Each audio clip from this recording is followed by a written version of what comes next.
Hey, what's up? It's Valar. Hope you guys are doing awesome. Thank you so much for checking things out here. Today we're going to go through and actually look at previous Halloween champions. Not just fusions, but things that came out in Halloween. I think there's 7 of them. I could be missing some, so let me know in the comments if I missed something. I just overlooked it. But I figured, hey, it'd be fun to kind of do this. Look through and see what the champions have been and see kind of what we think of them as well, because we got this Dracula guy coming out most likely sometime next week, I'm going to guess. I don't know. But do me a favor, make sure you subscribe to the channel so you don't miss out on drinking in shards when that happens, because that's going to be a regular occurrence. I've got some people that are interested in me pulling their voids, not this weekend, but the weekend after, because it'll probably be 2x voids. So make sure you hit me up in a direct message on Discord. Best way to get me is direct message. I'm fine. Send me a direct message because it's easier for me to check it that way. So anyway, I will actually do some shard pulling if you're interested in that. Come have cocktails. Come pull shards. We're going to do it. Anyway, the other thing we're going to do is review these champions. So I'm going to go by faction and kind of give my thoughts on each one. We do have a cool event that they announced today. I'm not going to rehash because everybody and their brother made videos about it, so what the hell's the point, right? So anyway, there is going to be a bunch of events where you can get fragments for old fusions like Rorik, Wormbane, and things like that. So I'll just touch on it real quick. So go ahead and read the post that they put in the public forum. You can see it for yourself. No big deal. Rorik, I got 60 of. I don't think they're going to give 40. I knew I had somewhere between 60 and 70. But hey, you never know. Maybe I'm lucky and they give like 2 shots at 25. I highly doubt it. But hopefully they do. Whatever. Okay, so let's actually look at these champions here. First one is Masked Fearmonger. I literally just pulled this guy. I don't know if I pulled him in the Sacreds that I just pulled. I pulled him recently. So it might have been. But he's Jason Voorhees. Ooh.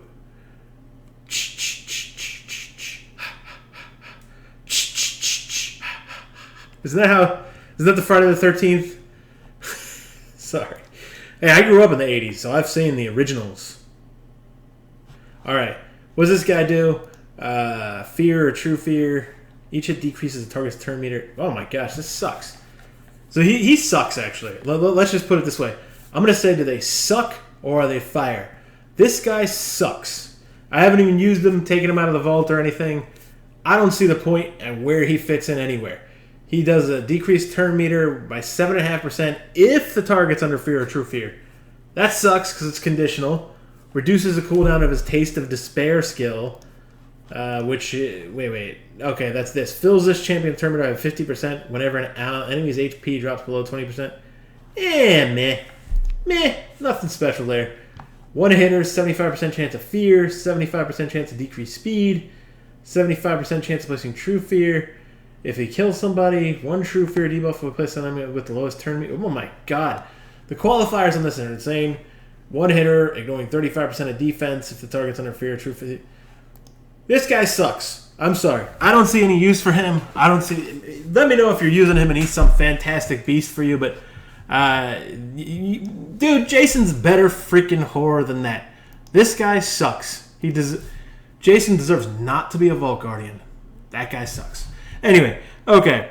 You're probably saying I suck too, but that's fine. I don't really care. Anyway, so here's my favorite character, my favorite Halloween character, because I have 3 Brackuses on my account. Those who have followed me have known I've pulled the Brackapie, and I did a silly clan boss video, which I will link right here. It's a complete meme, a complete joke. But I had 3 Brackus and 2 Maneaters and ran an unkillable team. And if you watch this, you want to get a kick out of it. It's the lowest damage in 50 turns you're ever going to see. So, spoiler alert, you're going to see really, really low damage in 50 turns, but it's kind of fun. Anyway, so Brackus is actually really good, though. Brackus got this increased attack on all allies for 2 turns, then attacks 1 enemy 3 times. Got a chance for True Fear. Then this 6-hitter where he just like claws at him like werewolf. They got his kit right. I actually did the Brackus fusion in 2019 was like right after Halloween, but right before Thanksgiving. My God, it was a 1-week fusion, and that thing was the most amount of grind ever. It was in freaking tense. Was it worth it? Not really.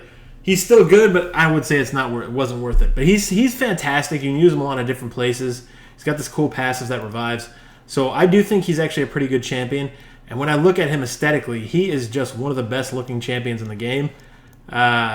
Really, the werewolf thing, like, look how cool he looks, right? Just super cool. All right, next we're going to look at one who I think is actually a little bit underrated, although they're still not that great of a hero. That is Elegance. What is Elegance? Got a lot of rankings. Faction Wars. See, maybe I think too much of Elegance, but I don't think so. You don't go with the ratings. The A1's got a blocked active skills. It's only a 35% chance when you book it, but it increases by 0.75 for every 1% of HP this champion loses. That's pretty lame. So it would be great if it was just like a higher chance and just the block active skills. There's only a single target. It's not, it could be a good lockdown if maybe they increased the chance and got rid of this qualifier. That'd be kind of nice. But this is actually good. I know for Faction Wars, right? Attacks one enemy, puts the target skills on cooldown. If the enemy team has any duplicates of the target champion, will also put their skills on cooldown. So not only is it good for Faction Wars, Elegance is good for Doom Tower as well. Like, you got the waves with the Torments, you got the waves with the Gurgle, the Augurs, all these guys that can freeze you.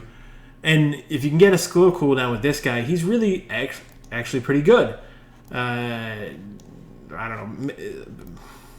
Guy, girl, who cares? So anyway, AoE, 75% chance of removing 2 random buffs.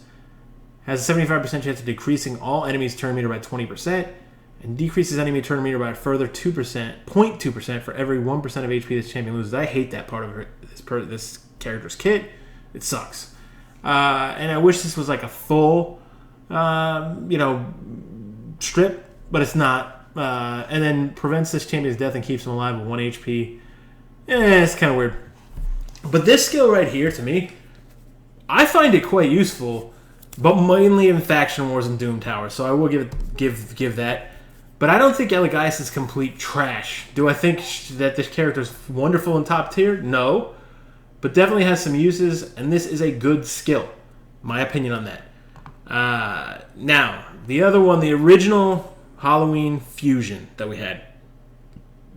Harvest Jack. Harvest Jack is okay. He's not a bad character.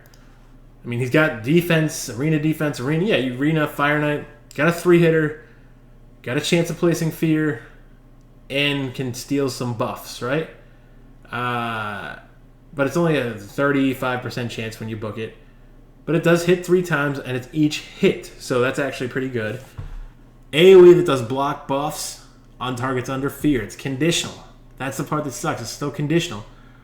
Strips increase attack. Replaces with decreased attack. Strips continuous heal. Replaces with poison. Strips poison. Wait, no. The number of poisons is equal to the number of continuous heal buffs removed. It's kind of wonky. Like, that's so situational. He's one of the ones where they started really getting quite situational on things, actually. But he's got another AoE with a True Fear that he places. And then decreased speed for 2 turns if the True Fear debuff is placed. And decreased turn meter. Also places sleep for 1 turn if the True debuff here is not placed on a 4-turn cooldown. And when he's attacked, he decreases the duration of all buffs on the attacker by 1 turn. So he's not completely useless. He's really cool.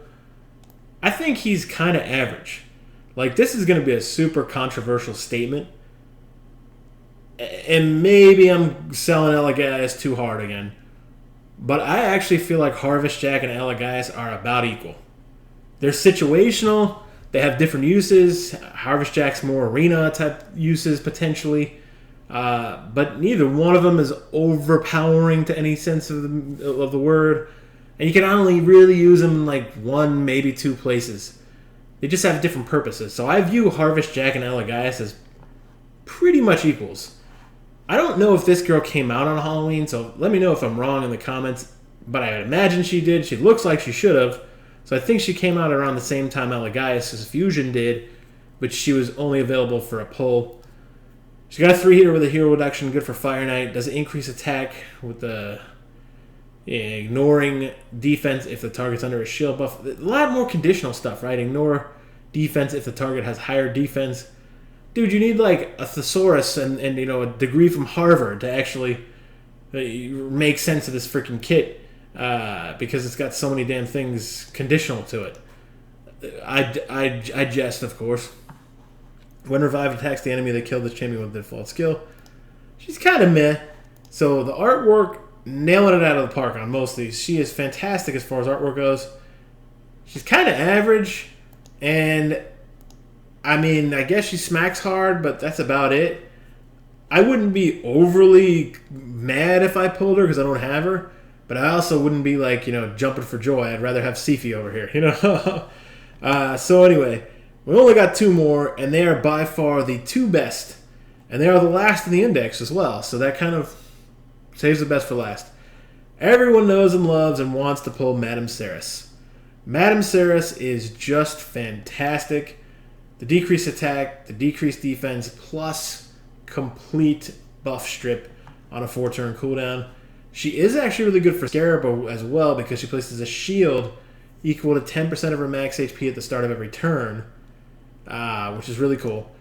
She has an AoE too that does block debuffs if any buff is stolen because she can steal the buffs here. And True Fear on enemies who have no buff stolen. Then the A1 is just fine. It's like a single target fear that you could potentially get depending on how many debuffs are on there. But just fantastic. She is an absolute monster. This witch is by far a legendary. And, I mean, I'd have a drink with her, to be honest. I'd probably get poisoned by her, actually. I mean, I'm not sure. But, hey, why not? She looks kind of mean, which she definitely should be mean, but hey. I'd be curious. So anyway, and we'll go to the last one. The last one is Miscreated Monster. Miscreated Monster helped me so much on Spider. When I pulled Miscreated Monster, it was I was equivalent excitement level of pulling Draco or what someone might be if they pulled a Valkyrie or something like that. That's how excited I was when I pulled this guy. He's got the potential stun on his A1, and then he has a decreased defense if he places a stun. But his AoE that does a stun here and does a shield on everyone with massive shield on a 3-turn cooldown. He's got the Ally Protect and the continuous heals. Does the Fear whenever an ally is attacked under the Ally Protection buff. And then HP in the arena by 33%. This guy is so cool looking as far as the Frankenstein theme goes. And one of the best damn champions in the game. So I think they knocked it out of the park there. So if I had to say what are the best ones, I'm going to say Madame Ceres, Miscreated Monster, and Brachus. Masked Fearmonger is just trash heap garbage. The rest of them are kind of like mediocre mid-tier. Even Brachus, I would consider that. So I'm going to end the video there. I just thought it'd be fun to kind of go over that since all the Halloween theme thoughts are out there. Like I said, if you don't want to miss out, if you want to see some drinks and some shard pulls, make sure you subscribe, like the video so it gets promoted throughout YouTube as well. But I'm going to end it right there. Thank you so much for checking it out. Cheers.